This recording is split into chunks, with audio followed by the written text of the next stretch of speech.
नमस्कार बच्चों। आज हम आपको नेत्र दंड और शंकु के बारे में बताएंगे।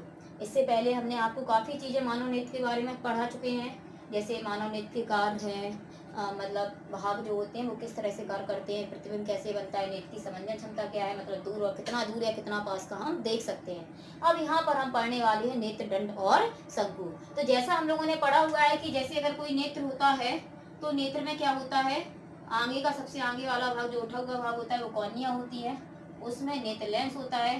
कोई भी वस्तु से क्या होगा, जब प्रकाश की किरणें उस वस्तु पर गिरती हैं, वहां से परावर्तित होकर जब आँख की रेटिना पर गिरती हैं तो यहाँ पर जो रेटिना होती है उस रेटिना पर वस्तु का उल्टा प्रतिबिंब बन जाता है। अब ये जो उल्टा प्रतिबिंब बनता है, ये प्रतिबिंब दृष्टि तंत्र द्वारा मस्तिष्क में जाता है और मस्तिष्क हमें इसका ज्ञान सीधे रूप में करा देता है।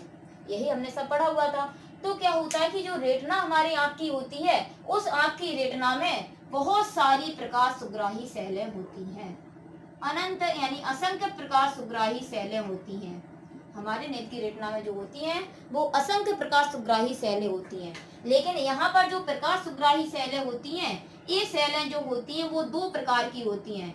एक सेलें होती हैं दंडाकार और दूसरी सेलें होती हैं शंक्वाकार। सेलें होती तो असंख्य है, लेकिन ये सेलें जो होती हैं वो दो प्रकार की होती हैं।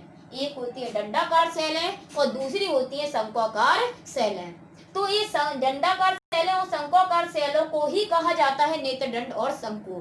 यानी हमारे नेत्र की रेटिना में जो दंडाकार सेलें होती हैं उन्हें कहते हैं नेत्र दंड, और जो शंक्वाकार सेलें होती हैं उन्हें कहा जाता है नेत्र शंकु। दंडाकार सेल जो होती हैं वो दंड के आकार की होती हैं, यानी इस तरह से बेलनाकार आकार की होती हैं, और शंक्वाकार सेलें जो होती है वो शंकु के आकार की होती हैं। अब इनका कार्य क्या होता है? दंडाकार सेलें जो रेटिना में होती हैं वो होती है प्रकाश की तीव्रता के लिए। दंडाकार सेलें प्रकाश की तीव्रता के लिए सुग्राही होती हैं, जबकि शंक्वाकार सेलें जो होती हैं वो प्रकाश के रंगों के लिए सुग्राही होती हैं। ये काम होता है इन सेलों का। जैसे हम अलग अलग रंग की जो वस्तुएं हैं वो देख पाते हैं, वो सारी वस्तुएं हम शंक्वाकार सेलों के कारण देख पाते हैं। और वस्तु जो हमें दिखाई देती है एकदम से चमकीली दिखती है, धुंधली दिखती है, वो सारी दंडाकार सेलों के कारण दिखाई देती है। होता क्या है, जैसे हमने सुना है कि मुर्गा जो होता है वो सुबह जल्दी उठ जाता है। क्यों? क्योंकि जो मुर्गा होता है उसमें क्या होता है कि दंडाकार सेलों की मात्रा कम होती है। मुर्गे में दंडाकार सेलें कम होती हैं, इसलिए यह क्या होता है कि ज्यादा रोशनी में ही देख सकता है। इसलिए क्या होता है कि सुबह सबसे पहले सुबह जल्दी उठ जाता है।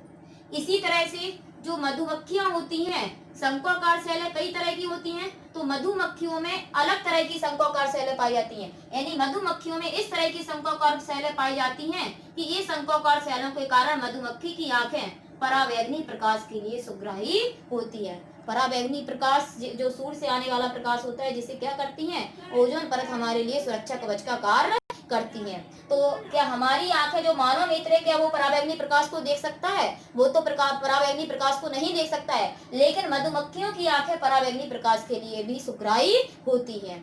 तो अलग अलग रंगों के लिए शंक्वाकार सेलें अलग अलग होती हैं।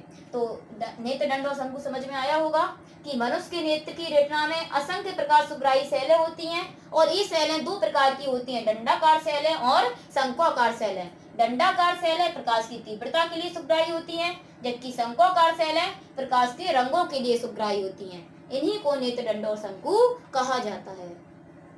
तो ये थी नेत्र दंड और शंकु।